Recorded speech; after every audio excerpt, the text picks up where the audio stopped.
High everyone, welcome to Babli's cooking corner. আজ আমি আপনাদের সাথে একটি দারুণ মাছের রেসিপি শেয়ার করব। এই রেসিপির জন্য আমি এখানে নিয়েছি 300 রুই মাছ। আপনারা কাতলা মাছ বা যে কোনো মাছ নিতে পারেন। ভালো করে ধুয়ে পরিষ্কার করে নিয়ে আমি এখানে নুন দিয়ে নিলাম হাফ চা চামচ, আর তার সাথে আমি এখানে দিয়ে দেবো হাফ চা চামচ হলুদ গুঁড়ো, আর হাফ চা চামচ এখানে দিয়ে দেবো আমি লাল লঙ্কার গুঁড়ো। তো এখানে ঝালটা আপনারা অবশ্যই চেক করে দেবেন, যতটা আপনাদের পছন্দ ততটা দেবেন। আমি এখানে খুব বেশি ঝাল দিচ্ছি না। আর আমি দিয়ে দেবো হাফ লেবুর রস। এখানে 1 ছোটো চামচ লেবুর রস হলেই যথেষ্ট। তো আমি হাত দিয়ে এইভাবে নিংড়েই দিয়ে দিলাম। আপনারা চাইলে মেপে 1 চা চামচ দিতে পারেন। লেবুর রস দিলে ভালো টেস্ট আসবে, সেই জন্য দিচ্ছি। যদি আপনাদের না পছন্দ হয় আপনারা স্কিপ করতে পারেন, তবে দিলে পরে টেস্টটা কিন্তু দারুণ আসবে। ভালো করে হাত দিয়েই আমি মিক্স করে নিচ্ছি এইভাবে, আর ভালো করে মাখিয়ে নিয়ে আমি একটা 10 মিনিটের জন্য রেখে দেবো। খুব বেশিক্ষণ রাখার কোনো প্রয়োজন নেই, 10 মিনিটের জন্যই রাখবেন। তো যদি তাড়া থাকে তাহলে সঙ্গে সঙ্গেও করে নিতে পারেন, কোনো অসুবিধা নেই। তবে রেখে দিলে পরে মশলাটা ভালোভাবে ম্যারিনেট হয়ে যায়, তো সেই জন্য। এখানে আমি সর্ষের তেল নিয়ে নিলাম কড়ার মধ্যে ভাজার জন্য। মাছটাকে আমরা একটু ভাজবো, তো খুব কড়া করে ভাজছি না, হালকা একটু ব্রাউন কালার আসলেই ভেজে তুলে নেব আমি। আর এটাকে হাই ফ্লেমে ভাজছি। যদি লো ফ্লেমে ভাজেন তাহলে ভেতরের সমস্ত ময়েশ্চারটা না শুকিয়ে যায় আর মাছটা ড্রাই হয়ে যায়। সেই জন্যে মাছকে খুব বেশি ভাজবো না, আর লো ফ্লেমে বেশিক্ষণ ধরেও ভাজবো না। একটু সোনালি কালার আসা পর্যন্ত ভেজেই তুলে নেব। তো আমার এইভাবে উল্টে পাল্টে আমি ভেজে নিচ্ছি। আর আমি এখানে সর্ষের তেল ব্যবহার করছি। আপনাদের সর্ষের তেল না মানে পছন্দ হলে পরে আপনারা যে কোনো সাদা তেল নিতে পারেন। তো এখানে এভাবে আমি দেখুন ভেজে নিচ্ছি। দারুণ গন্ধ আসছে মাছের থেকে। আমার চ্যানেলে মাছের আরও রেসিপি আপলোড করা আছে। যদি আমার চ্যানেলে নতুন হয়ে থাকেন আমার চ্যানেলকে ভিজিট করতে পারেন। অনেক ধরনের রেসিপি আমার চ্যানেলে আপলোড করা আছে, চাইলে আপনারা অবশ্যই দেখে নিতে পারেন। আর দেখে যদি মনে হয় যে চ্যানেলের মধ্যে কিছু একটা আছে, কিছু শেখার আছে, তাহলে চ্যানেলটাকে একটু সাবস্ক্রাইব করে নিলে খুবই ভালো হয়। তো আমার মাছ ভাজা হয়ে গেছে, আমি এইভাবে তুলে নিচ্ছি। আর এরপর আমি আগের প্রসেসটা দেখাচ্ছি। তো মাছটাকে আমি এইভাবে ভেজে নিলাম। মাছটা এই অবস্থাতেও খেতে দারুণ লাগে। অনেকে ভাজা মাছ খেতে পছন্দ করে, আমার বাড়িরও সকলের প্রিয় ভাজা মাছ। তো এইভাবে আমি মাছগুলো সবকটা ভেজে নেব, আর বাদবাকিগুলো ভেজে নেওয়ার পর আমি এখানে আগের প্রসেসে চলে যাব। তো মাছ একবারে সমস্তটাই ভাজার দরকার নেই, অল্প অল্প করে ভেজে নিলে পরে কি হয়, মাছ ভাঙে না। এরপর আমি 3 বড় চামচ সর্ষের তেল আবার নিলাম। তার সাথে আমি এখানে হাফ চা চামচ দিয়ে দিয়েছি মাস্টার্ড সিডস মানে সর্ষের দানা, আর জিরে দিয়ে দিলাম হাফ চা চামচ। এরপর আমি কুচিয়ে রাখা পেঁয়াজ দিয়ে দিলাম একটা মিডিয়াম সাইজের, আর কিছুক্ষণ ধরে এটাকে আমি আবার ভেজে নেব। তো গোল্ডেন কালার আসা পর্যন্ত এটাকে আমি ভাজছি। দেখুন দারুণ হয়ে গেছে কালারটা। আর এরপর আমি যে সর্ষেরটা দিয়েছিলাম, জিরে দিয়েছিলাম, দারুণ একটা গন্ধ আসছে। এরপর আমি এর মধ্যে দিয়ে দেব মশলা। তো এখানে আমি দিয়ে দিচ্ছি পেঁয়াজ বাটা। একটা মিডিয়াম সাইজের পেঁয়াজটাকে আমি বেটে নিয়ে দিচ্ছি। পেঁয়াজটাকে আগে ভালো করে আমি ভেজে নেব। তো একটুখানি জল দিয়ে দিলাম মশলাটাকে ধুয়ে। এরপর এই পেঁয়াজ বাটাটাকে আমি ভালো করে কষিয়ে নেব। তেল ছাড়া পর্যন্ত এটা আমরা কুক করব, যাতে করে ভালো একটা টেস্ট আসে।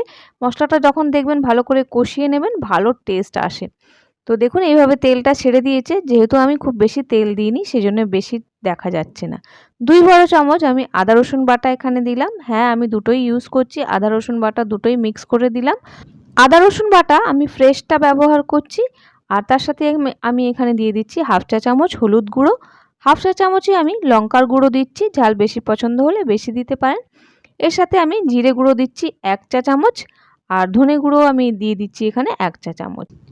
এরপর আমি দিয়ে দিচ্ছি সাদা মরিচের গুঁড়ো হাফ চা চামচ। যদি না থাকে আপনারা কালো মরিচের গুঁড়োও দিতে পারেন, কোনো অসুবিধা নেই। তো মশলাগুলো আমার দেওয়া হয়ে গেছে। আর তারই সাথে আমি এখানে দিয়ে দেবো নুন স্বাদ মতন দেবেন। আমি এখানে হাফ চা চামচ ব্যবহার করছি। তো এরপর আমি মশলাটাকে আবার ভালো করে কষিয়ে নেব। পেঁয়াজটা আগে ভালোভাবে কষিয়ে নিলে পরে মাছের টেস্টটা ভালো আসে। তো ভালো করে নাড়িয়ে চাড়িয়ে এটাকে আমি কষে নেব। এখনও কিন্তু আমি জল দিইনি। এরপর আমি দিয়ে দেবো একটুখানি জল। আর ভালো করে এটাকে আমাদের কুক করতে হবে, যাতে তেলটা ওপরে চলে আসে। তেল যখন ওপরে চলে আসবে তখনই দেখবেন ভালো একটা টেস্ট আর সুগন্ধটা আসে। যতই তাড়া থাকুক না কেন, তবে এই মশলাটাকে কষতে গিয়ে কিন্তু একটু ধৈর্য ধরে আপনাকে মশলাটাকে কষে নিতে হবে। তখনই দেখবেন টেস্টটা কিন্তু অসাধারণ আসবে। কষে নেওয়া হয়ে গেছে, দেখুন তেলটা কি সুন্দর ওপরে চলে এসেছে। এবার আমি গরম মশলা হাফ চা চামচ দিয়ে দিচ্ছি। এটা আমি হোমমেড গরম মশলা ব্যবহার করছি, আপনারা যে কোনো গরম মশলা ব্যবহার করতে পারেন। আর তারই সাথে আমি এখানে দিয়ে দিচ্ছি হাফ কাপ টমেটো পিউরে, বা টমেটো বাটাও দিতে পারেন, মিক্সিতে বেটে নিয়ে একটা মিডিয়াম সাইজের টমেটো দিতে পারেন, যে কোনোটাই দিলে হবে। অবশ্যই কিন্তু এই কারিতে বা এই মশলাতে আপনারা গরম মশলা অ্যাড করবেনই করবেন, তাতে কিন্তু টেস্টটা একটা আলাদা টেস্ট পাবেন আর খুব দারুণ লাগে খেতে। তো এইভাবে এবার মশলাটা কষা হয়ে গেছে আমার, দেখুন ঢেকে দেখে দিয়েছিলাম কিছুক্ষণের জন্য, টমেটো যাতে ভালো করে কুক হয়ে যায়। আর মশলা দারুণভাবে তৈরি হয়ে গেছে আমাদের। আর কিছুক্ষণ লাগবে, তেলটা যখন আবার আবার ছেড়ে দেবে, কারণ পরে আবার মশলা দেওয়া হয়েছে, টমেটো দেওয়া হয়েছে, তেল ছাড়া পর্যন্ত কিন্তু ওয়েট করতে হবে। এটা একটু টাইম লেগে যায়, কারণ মশলা যদি ভালো করে কুক না করেন তাহলে কিন্তু টেস্ট সেরকম আসবে না, আমি বারবার সেটাই বলছি। তো এইভাবে দেখুন কষা হয়ে গেছে। এবার আমি যদিও খুব বেশি তেল এটাতে দিইনি, আপনারা আপনাদের ইচ্ছা মতন দিতে পারেন। তো এখানে এবার আমি জল অ্যাড করছি, 1 কাপ জল এখানে অ্যাড করছি। গ্রেভিটা আমরা একটু মাখা মাখা রাখবো, একেবারে ঝোল রাখবো না, সেই জন্য আমি এখানে 1 কাপ জল অ্যাড করলাম। এরপর জলটা দেওয়ার পর আমি এটাকে কিছুক্ষণ ছেড়ে দেব। তার আগে আমি এখানে দিয়ে দিচ্ছি কসুরি মেথি। কসুরি মেথির টেস্ট কিন্তু দারুণ আসবে এটাতে, অবশ্যই দেবেন। কসুরি মেথি 1 চামচ আমি এখানে এভাবে হাত দিয়ে ক্রাশ করে দিলাম। আর এরপরে আমি মশলাটাকে এভাবে একটু চালিয়ে দিলাম। এরপর এটাকে আমি এবার ঢেকে ছেড়ে দেবো কিছুক্ষণের জন্য, কারণ জল দেওয়া হয়েছে, জল যাতে ভালোভাবে কুক হয়ে যায় আর মশলাটা ভালোভাবে সেট হয়ে যায়, সেই জন্য আমরা এটাকে এবার ঢেকে ছেড়ে দিচ্ছি। তো 2 থেকে 3 মিনিট যথেষ্ট, এর মধ্যে আমাদের এই গ্রেভিটা রেডি হয়ে যাবে। তো আমি ঢাকা দিয়ে এটাকে ছেড়ে দিচ্ছি। এরপর আমি চেক করে নেব আমাদের মশলাটা কেমন তৈরি হয়েছে। আর দারুণ গন্ধ আসছে, কিন্তু কসুরি মেথির গন্ধটা না পুরো ঘরে ছড়িয়ে যায়। এরপর দেখুন আমাদের এই গ্রেভিটা একেবারে রেডি হয়ে গেছে, আর দারুণ লাগছে না দেখতে, খেতেও কিন্তু অসাধারণ। আপনারা অবশ্যই এভাবে ট্রাই করবেন। এবার আমি এর মধ্যে দিয়ে দেব ভেজে রাখা সেই মাছগুলো। তবে কয়েকটা মাছ এখানে কম হয়ে গেছে, কারণ ভাজা মাছটাও কিন্তু খেতে খুবই দারুণ লাগে, সেই জন্য। তো এরপর আমি যে কটা মাছ ছিল দিয়ে দিলাম, 4 পিসই রয়েছে। আমি এটাকে ঢেকে এবার 2-3 মিনিটের জন্য আবার ছাড়বো, কারণ মাছ দেওয়া হয়েছে, সেই জন্য যাতে ভালো করে গ্রেভিটা অ্যাবজর্ব করে না, সেই জন্য। তো এইভাবে এবার আমি ঢেকে ছেড়ে দিচ্ছি। গ্রেভিটা আপনারা অবশ্যই চেক করে নেবেন, যতটা আপনারা রাখতে চাইছেন সেই অনুযায়ী জল আবার দিতে পারেন। আমি একটু গাঢ় টাইপেরই রাখতে চাইছি, যাতে দারুণ লাগে খেতে, একদম পাতলা আমি রাখবো না। তো দেখুন তৈরি হয়ে গেছে আমাদের ফিশ মশালা কারি। আর এরপর আমি এখানে এর মধ্যে অ্যাড করে দেব কুচি করে রাখা ধনেপাতা। সবশেষে আমি দিচ্ছি ধনেপাতা। আর এরপর আমি এটাকে সার্ভ করব, দারুণ সুগন্ধ আসছে। একবার পাতে এই ফিশ কারিটা দিয়ে দিলে অন্য কিছুর আর প্রয়োজন হবে না।